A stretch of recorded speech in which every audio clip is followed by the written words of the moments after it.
ธีส่งไฟล์วิดีโอทาง Google Drive ก่อนอื่นหมดให้เราเข้าไป Play Store ไปโหลดแอป Google Drive นี่ขึ้นมาหรือว่าใน iPhone ก็ App Store แล้วเราโหลดแอป Google Drive ขึ้นมาแล้วเราก็เปิดแอป Google Drive ขึ้นมามันจะดูก่อนหลังจากจะปิดออกก่อนหน่อยจะเข้าเบิ่งใหม่เราโหลดขึ้นมาแล้วเราไปเปิด Google Drive นี่ขึ้นมา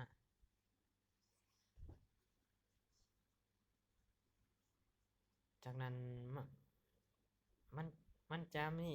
โฟลเดอร์ตัวนี้ที่ข้าพเจ้าได้สร้างไว้แล้วนี่แต่เราอยากสร้างขึ้นมาใหม่ตัวอย่างว่าเราสิส่งวิดีโอไฟล์วิดีโอให้เราก็เข้าไม้บวกนี้เราสร้างโฟลเดอร์ขึ้นมาก่อนเพื่อจะให้บ่ให้สับสนเราจะส่งวิดีโอเราเขียนแต่วิดีโอ002กับ003ตัวอย่างว่าวิดีโอที่3นี่เราจะได้โฟลเดอร์ตัวนี้เพื่อบ่ให้วิดีโอมันสับสนกันจากนั้นเราก็เข้ามาโฟลเดอร์จากนั้นเราก็เข้าไม้บวกเข้าอัปโหลดจากนั้นเราก็มาเลือกหาไฟล์วิดีโอของเรานี่มันจะบ่เห็นรูปเห็นวิดีโอแล้วเราจะเข้าอีกวิธีนึงเราจะปิด Google Drive นี้จากนั้นเราก็เข้ามาใน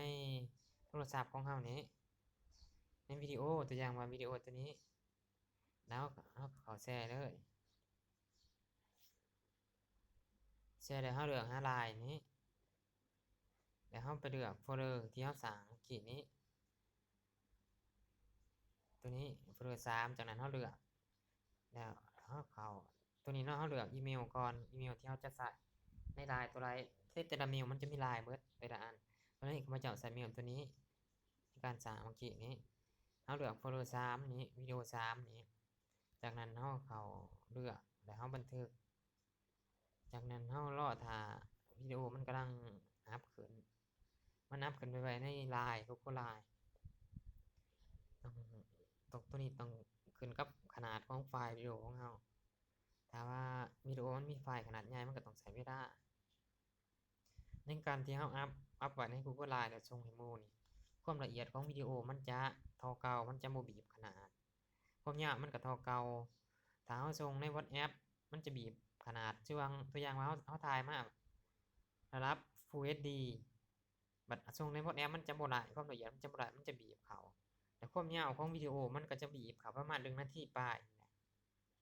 เพราะฉะนั้นเราต้องใช้ Google Drive ในการส่งไฟล์รอท่าให้มันอัปโหลดขึ้นกับไฟล์ของเราไฟล์น้อยหรือว่าไฟล์ใหญ่ถ้าว่าวิดีโอเราถ่ายมายาวมันจะเป็นไฟล์ขนาดใหญ่ต้องใช้เวลาในการอัปโหลดขึ้นกับเน็ตเราอีกถ้าเน็ตเราไวมันก็โหลดไวแต่นี่ใช้ 4G มันก็จะช้าแน่ถ้าใช้ Wi-Fi มันก็จะไวรอท่า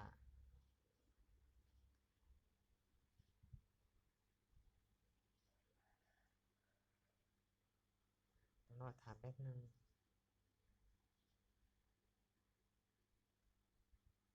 เน็ตมันก็อยากช้าแน่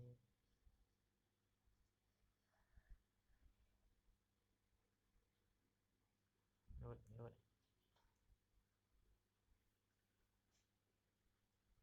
น่าเต็มแท้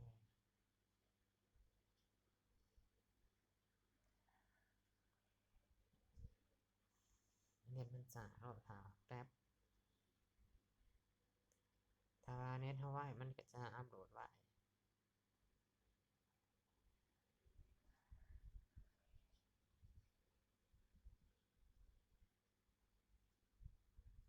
มันก็ไฟล์มันก็ใหญ่แน่ประมาณ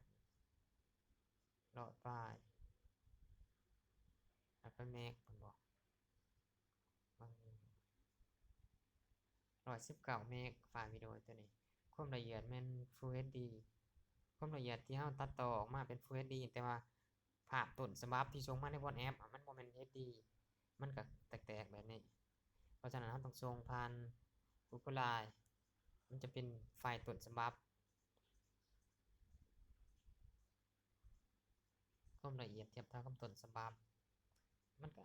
Full HD เท่าเก่าอันนั้นมันจะบ่บีบ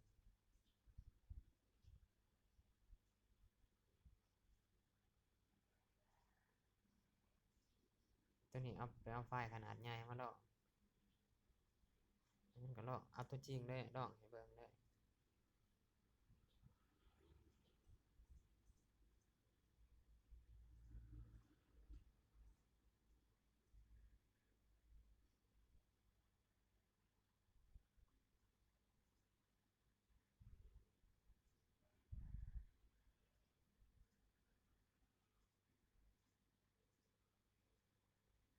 หลังจากที่อัปโหลดกันแล้วเอาให้เราไปเปิด Google Drive ของเรานี้แล้วเรามาเบิ่งวิดีโอ03ของเรานี้03นี้มันก็จะได้เห็นไฟล์วิดีโอของเราที่เราอัปโหลดขึ้นมาเราลองเปิดเบิ่ง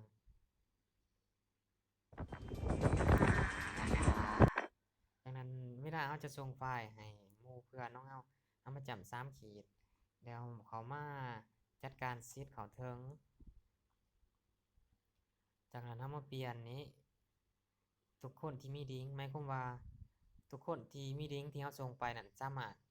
เข้าไปเบิ่งได้ก็สามารถเข้าไปโหลดได้ถ้าเราซีดเมื่อกี้นี้เราใส่จำกัดมันก็สิมีแต่เราผู้เดียวสามารถเห็นได้เพราะฉะนั้นเราต้องไปเปลี่ยนให้ทุกคนที่มีลิงก์จากนั้นเราเข้า copy ลิงก์นี้ไปวางใส่ WhatsApp ส่งให้หมู่จากนั้นหมู่ก็จะไปดาวน์โหลดเอาการแนะนำก็แม่นมีเพียงส่ำนี้ขอบใจ